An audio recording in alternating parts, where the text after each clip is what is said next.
Idol, paano po alagaan si Hasen's Pro 7 at ano po ang dapat iwasan gawin para di masira agad? Sana masagot.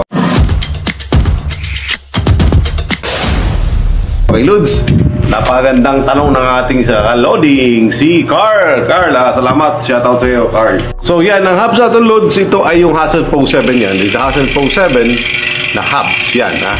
Ito ay ang mayari nito talagang kung kumakarera to, araw-araw itong ginagamit niya na bike. Ito lang kanyang service dito, linggo-linggo naglo-long ride.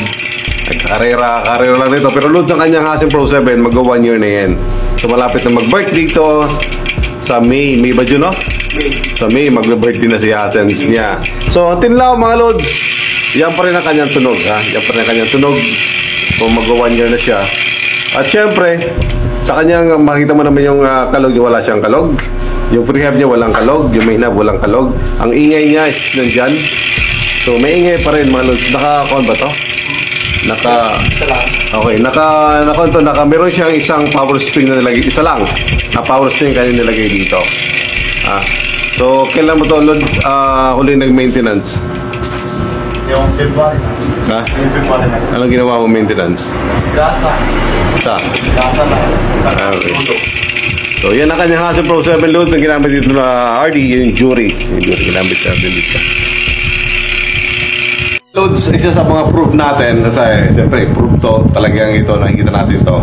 Mag-1 year na to, buhay pa rin talaga, malakas pa rin, talagang tumatakbo ng maayos pa ang ating Hasen's Pro 7. So ang tanong ni Carl sa ating Hasen's Pro 7, paano pa alagaan ito? Ano dapat iwasan, ano dapat gawin para ma-maintain mo na ang Hasen's talaga ay talaga manatiling okay siya. Sa ngayon, marami kasi nagsasabing negative issues sa Hasen's Pro 7. Marami. So, latest natin na although yung sa back pedal, sa freewheeling, at isa nakita natin na basag yung free hub. Isa pa sa nakita natin na video yung sa naputol yung kanyang axle sa loob, naputol siya. So, isa man naging issue, nakita natin, narinig natin, actual yun sa ating Hasen's Pro 7. So, ano ba ito ibig sabihin na nangyayari nito? Loads, ang sasabihin natin dito is about hindi lang sa Hasen's Pro 7, ha? So sa lahat ng hubs na nakakaset type at naka 6 pounds ka, treated to hindi man siya, wala man dito 6 pounds ka, 3 pounds ka, o any hubs na ganito, na naka-bearing type, naka-pounds ka. So ito is to make sure na ito na pwedeng pangkalahatan. Hindi lang sa Hasen's Pro 7 dahil lahat ng wala namang hub na hindi nasisira, walang hub na hindi nasisira kahit gaano man niya kamahal, kahit gaano kamahal ang hub mo, nasisira pa rin ang hubs kapag hindi mo siya inalagaan talaga, hindi mo tamang gamit, tamang alaga. Kasi kung ito ay ang bike mo, hub mo talaga, ratat talaga, wala kang pakilampas ng bike ka ng bike. So yun talaga pwede mangyari. Okay, sa Hasen's Pro 7, dito sa Hasen's Pro 7, unang-una Hasen's Pro 7, nabubuhay ito dahil sa prehab din sa loob. May bearing to loads, may bearing to. Kasi sa buhay ng mga hubs ay yung bearing. Hindi lang sa Hasen's, kundi sa lahat ng hubs kasi may bearing to na 4. Siyempre, kadalasan nun, pag ang bearing mo, kita mo to. Pag ang bike mo, pigil na siya, meron siyang kalaga, kumakalog na siya, at parang pigil ang ikot niya. Ibig sabihin, meron siyang bearing sa gitna yan. May bearing sa gitna, dalawa. Ito yung bearing sa main hub niya rito. Yung nag-control lang kalog ng ikot ng bearing sa freewheel yan. Yung sabihin, pag yung matigas na siya, o talaga may kalog na siya, ibig sabihin yung bearing mo nun ay damage na, hindi siya umikot na maayos. Isang kuso na pwedeng mangyari, kapag yung bearing nag-stack up yan dyan, hindi siya umiikot ulit ito. Gusto ba yan? Pag ang ikot niya medyo matigas-tigas na, may problema yung bearing mo. Kailangan mo na siyang palitan. Kasi magkakaroon siya ng tendency na hindi iikot yung bearing niya, ay ikot lang siya doon sa axle niya. The tendency nun, ang magagasgas yung ihi ng axle. Yung magagasgas yan. Dahil hindi lumiikot ng tama ang bearing dito doon sa axle niya. Kaya magkakaroon siya ng problema na magagasgas ang axle mo. May tendency na maputol siya rito dahil umina na pinakalakas siya rito dahil nagasgas na nga. Kasi kung manipis yan, just in case yan, pag yan nagasgas, dahil ang bearing mo, inayaan mo na siya, talagang matindis maputol yun. Isang pwedeng dahilan doon, na kaya dapat mo check yung galaw ng bearing mo, ilang smooth siya katulad dito, wala siyang ingay, wala ka maramdaman na ingay, available yan, wala kang problema. Pag may kuting problema dyan, palitan mo na agad. Kung may kalog, palitan mo. Pag medyo iba maingay, i-repack mo. Kung best, palitan mo na lang, mas okay. Kung kaya pa rin repack, repack mo.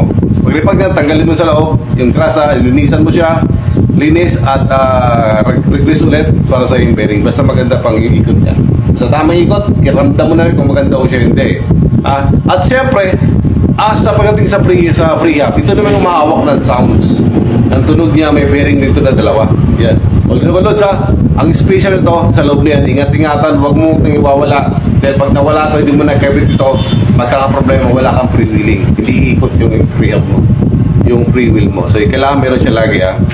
Okay, ito yung prehab ng Hassel Pro 7. At lahat ng prehab, hindi lang ito, pagkarata sinasabi ko dito, pero focus ako sa Hassel Pro 7. Ang Hassel Pro, makikita mo, may cover na plastic yan. Cover yan para hindi malaglag yung pulse niya, hindi siya dumikit sa bearing. At meron siyang teeth, yung pulse niya yan, may teeth yan. At meron sa ilalim, meron siyang spring sa ilalim. Gumagalaw yung pag umikot siya, gumagalaw siya rito. Doon nagkakaroon siya ng lakas. Pag lagi mo ginagamit siya, siyempre, iinit to. Lalo pag wala siyang grasa. Kaya need talaga, meron siyang grasa. Hindi naman maraming grasa. Light grease line na nakalagay dyan. So ito'y bago So may grasa yan Yan, pasang-basa sa'yo. So may grasa yan. So ibig sabihin ng loads, huwag mo hayaan siya na walang grasa. Huwag mo hayaan ng grasa. Pag nusa mong hub mo, makikita mo naman dito.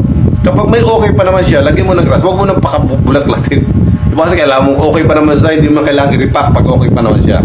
Pag nakita mo, wala mas yung problema. Ang laro ng ganyang spring ay bumabalik siya, goods yan, goods. Pag hindi bumalik, ang spring yung problema. Pag naputol ang spring dito, isa sa spring ang naputol, magkakaroon siya ng ingay. Nako, tik tik tik pag nagpipidal ka. Pag isa may putol na spring, kaya lagi mo i-check dito, yan, okay pang spring niya. Yung pulse niya yun, goods loads.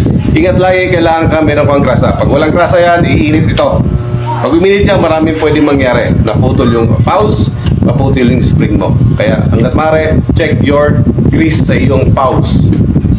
Then siyempre, yung bearing ng prehab, kailangan siya umiikot na maayos.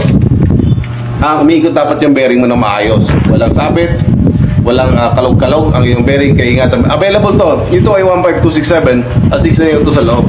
So, available lahat ng bearings. Just in case, available lang. Just in case naman, nasira ang pulse, palitan mo na, napapalitan ng ating pulse. Available ang ating pulse, available ang ating springs ng ating Hassel Pro 7. At maging ang ating free ay available. HG, microspine, available tayo. Napapalitan ito malod just in case man kung grabe talaga nangyari. So far so good. Wala akong nakitang grabe dito na-encounter ko na sira talaga. Okay, Lods, yun lang naman ang pinaka. Then, siyempre, sa editing, hanggat maaari, huwag mo siya ng full edit. Hindi ko ma-recommend ang 6 pulse edit. Malakas masyado yun. Hirap na yung ratchet mo sa loob dito. So, mas best, Lods, hanggat maaari, huwag ka na mag-edit. Malakas naman ito eh. Kung gusto mo, isa, dalawa, okay lang. Huwag na masyadong sobra. Tama na yun. Yun lang. Just in gusto mo mag-full, bahala ka na. Pero, consequence, pwede mangyari yun ng mga bagay na yun. Iba, okay naman. Ang iba, hindi. So, hanggat maaari, huwag ka naman magpaka-grabbing na editing. So, dalawa, okay na yun. At syempre, isa pa sa ibig natin, ang ating Pro 7, ingat, huwag naman masyadong grabe sa bike. Pero, so far, so good ang ating Hassel. Yun lang naman, ang ating Hassel Pro 7, naka-basic lang. Then sa RD, hanggat maaari, malakas ang spring mo. Kaya, we recommend the A7 ng RD kasi mura siya at malakas. Sa mga Jury, sa mga Shimano, yun lang pwede natin nakita natin na pwede dito. So, ang ating pinakamabura yung L2A7. So, yun lang, Lods, yun lang, be careful sa ating mga bearings sa pulse natin. Huwag mong hayaan. Sa pagkailan pwedeng mag-repack, every 2 months, pag 2 months tingnan mo, pag binuksan mo to, okay, wala siyang madumi, okay na, huwag mo na siyang galawin. Huwag mo makaabot natin siya. Pinasaan mo lang siya ng konti. Pag talaga madumi na talaga siya, doon mo siya magkaroon ng paglinis at repack talaga. So far so good. Hassel Pro 7, if you want to order, nasa yellow basket ito. Maraming kulay, 32 sa 36 available tayo. Siyempre, nasa mura at presyong malakas talaga ang ating Hassel Pro 7. Napakamura. Yellow basket, if you want to order. Hassel Pro 7, tunog maayaman, tunog buhaya, tunog mamaw. Available tayo. Yellow basket, Hassel Pro 7.